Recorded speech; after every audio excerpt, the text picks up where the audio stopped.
വിശുദ്ധ യോഹന്നാൻ എഴുതിയ സുവിശേഷം അധ്യായം 1 35 മുതൽ 42 വരെ വാക്യങ്ങൾ.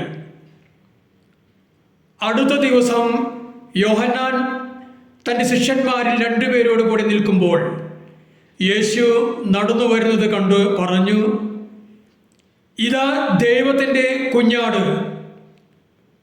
അവൻ പറഞ്ഞത് കേട്ട് ആ 2 ശിഷ്യന്മാർ യേശുവിനെ അനുഗമിച്ചു. യേശു തിരിഞ്ഞ് അവർ തൻ്റെ പിന്നാലെ വരുന്നത് കണ്ട് ചോദിച്ചു, നിങ്ങൾ എന്തന്വേഷിക്കുന്നു? അവർ ചോദിച്ചു, റബ്ബി, ഗുരു എന്നാണ് ഇതിനർത്ഥം. അങ്ങ് എവിടെയാണ് വസിക്കുന്നത്? അവൻ പറഞ്ഞു, വന്ന് കാണുക.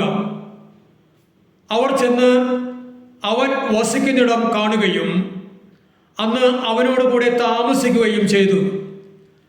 അപ്പോൾ ഏകദേശം 10-ാം മണിക്കൂർ ആയിരുന്നു. യോഹന്നാൻ പറഞ്ഞത് കേട്ട് അവനെ അനുഗമിച്ച ആ 2 പേരിൽ ഒരുവൻ ശിമിയോൻ പത്രോസിൻ്റെ സഹോദരൻ അന്ത്രയോസായിരുന്നു. അവൻ ആദ്യമേ തൻ്റെ സഹോദരനായ ശിമിയോനെ കണ്ട്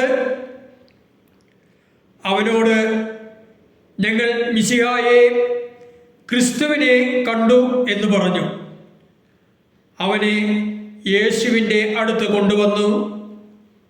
യേശു അവനെ നോക്കി പറഞ്ഞു, നീ യോഹന്നാന്റെ പുത്രനായ ശിമയോനാണ്. കേപ്പ, പാറ എന്ന് നീ വിളിക്കപ്പെടും.